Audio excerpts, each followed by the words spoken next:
All right, we are very live and very hot with the cast of Fear the Walking Dead. How's it going? Good. Thanks for coming. All right, I'm just going to blow through some general questions, and we'll see where it goes. So, I think what's cool right now about the show is that it's starting to move into this place where it's almost a little bit closer to the world of The Walking Dead, right? Like the apocalypse is like happening. We're not just getting into it. So what's it like to be like moving into this like all zombies and humans are the minority sort of world now? It's kind of funny that we actually have a little bit more like direction rather than, I think for a while there it was sort of, it's harder to try and play out worried of what you might do or what you should do or what are your characters actually thinking, how they would perform at the start of the apocalypse. There's a lot of uncertainty. Uncertainty is really hard to sort of make concrete. And so now it's like we all have stronger objectives, I think, and that's sort of funner than to make our primary focus is to our characters have a focus. Anyone just chime in. We're zombie savvy now. That's gives us a real motivation. Well, that was the challenge. The challenge in season 1 was exactly that. It was not knowing what was going on, and that was by design. But by the time we get to the mid-season finale, everybody know what the walkers are, what they're not. You know how to kill them.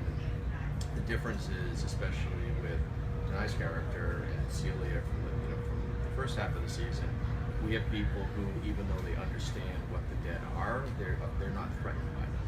And as a whole, that's something that Frank's character, Nick, becomes really enthralled with, which is this idea that just because they've turned doesn't necessarily mean that they're evil. It doesn't mean that they have to be destroyed. Which is another thing that we sort of explore through. Yeah, and it was really fun to work with that because every time you think of a Walking Dead, everybody just runs the opposite direction, or they just feel I need to kill this. I feel I'm scared. It's all this fear, and the show has done this twist where the Walking Dead is an extension of ourselves. We just have to deal with it, and I think when hard times come, you just start dealing with it. But in our case, it's just the zombies.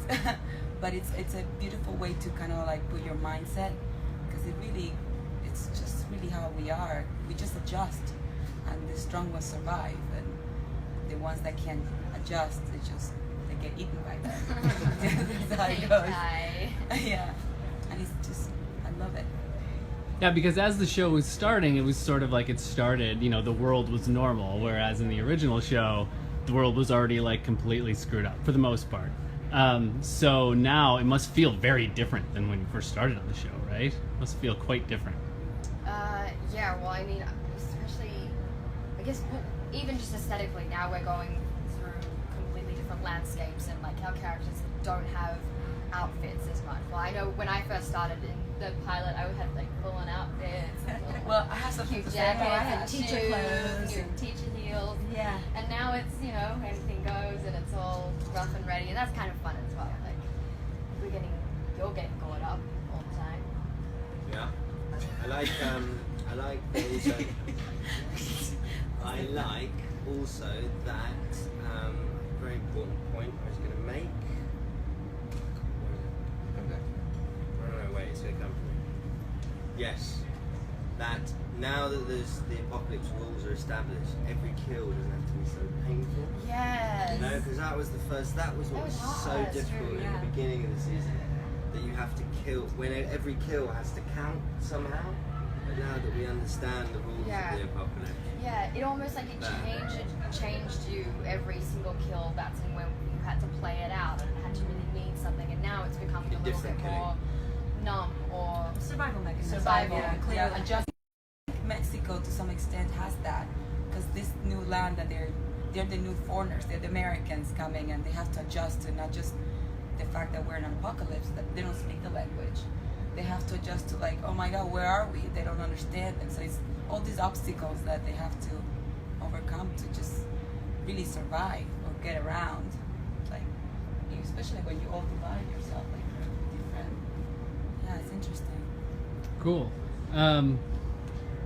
So, without spoiling anything, what are you looking forward to most in this second half of the season? What I'm looking forward to. I mean, what's interesting, he basically had a group of people who formed this, huge dysfunctional family on a boat. And the difference between the first half of the season and the second half is that as hard as it was and as violent as things became, they did have the boats. They had some semblance of sanctuary. And then the compound that was promised didn't materialize. And so this is the first time now that the compound's burned, and there's going to be something of a detour before we find our way eventually someday back to the Abigail. But because they're split, the family is fractured, it's the first time that the characters have had to survive in the way we've seen on The Walking Dead. They kind of had this crutch. They had a place to go, a place to call home. As part of what, really, in each of the three stories that play off, with Madison and Alicia and Strand, it's about trying to find where can we go and what can we call home. For Nick, it's a journey that's going to take him into Luciano, a nice character, but it's himself from the family that he really worked aggressively to build over the first season and a half. And and the real big question I think for that story is, has Chris actually figured out something that his father needs to get on board with? Is Chris coming to realize what this world is in a way that his dad has been too hesitant to? So everyone's going to be challenged just physically, but also emotionally with this new sort of running adrift throughout Mexico. So The Walking Dead. So speaking of survival, I'm sorry. do you want to add something? She's sneezing. It's because I tried to stop sneezing while I sneezed, and it kind of came out like really small. Sorry. I was just gonna say, this is the kind of show, or at least The Walking Dead, it's the kind of show where you may not be there for this whole show. You could die, they could kill you. It has that sort of Game of Thrones appeal. So how does it feel to be in a show where you just don't know, really? It's all fair game. It's funny everyone keeps saying that because I never think about it. It's not even something I think about. It's always an actor's life, though. That's the thing. Yeah. It's it's not for the faint of heart, I think as you get the script or as you go through the days while you're working, you don't think I might die. This person will kill me. You just think, oh, I'm gonna get over it. So, yeah, and also we kind of signed on to this show knowing that it's Yeah. a possibility. I don't think any of us were so precious about, our. We're all interested in story properly playing itself out. As long as I don't die. As long as I don't die. But also we get, we're pretty busy with each episode, so you don't have a lot of time. If you have a couple days off, then you can start worrying about things. Yeah. But mostly it is the life of an actor. Yeah. I guess we'll just do one more. So speaking of gruesome, it's a gruesome show. This is a gruesome series. It's bloody. I have a weak stomach. Sometimes it's hard for me to watch. I still enjoy it. But what's it like? Does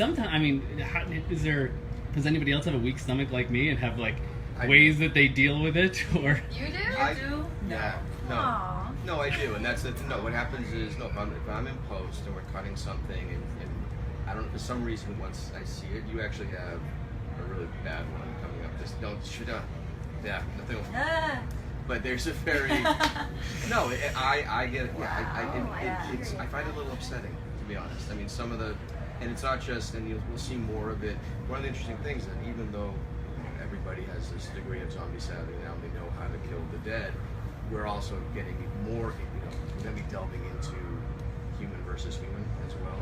And I think there's also going to be elements of violence there that, whenever when I go to post and I get squeamish about something, and everybody in post-production, but the editor, they just get really, really excited. Yeah. And I know if they get, somebody walks in and catches a piece and they're like, oh, that's sorry. But it's great, but it makes me a little bit, I keep writing it. You keep thinking about it. It's different than when you like that piece. It's different. Sometimes it's also there's such a high bar right now because The Walking Dead exists and because the genre exists and because it's been, it's trying to find, and this is really reductive, but finding interesting ways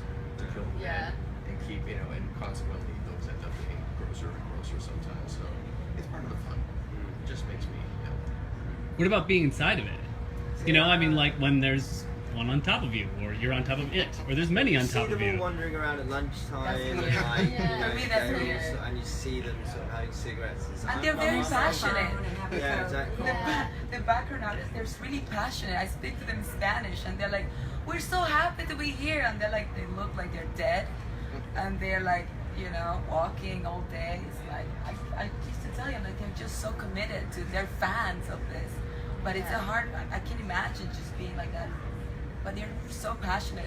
It's also so technical too. Like Super. it looks like a huge, amazing kill on screen, but to even just create one of those moments, if it's a kill or if it's something grotesque, it actually takes a lot of time to splice all that together as well. So when we're shooting it, it's not as it's not full form. It's kind of a little bit spliced. So I guess it's not until I watch it later that I actually go, oh Yeah. my god, amazing, crazy. Okay, cool. Thanks, everybody. Thank We you. appreciate it. Thank you. Cheers. Thanks for standing in the sun for us. Yeah.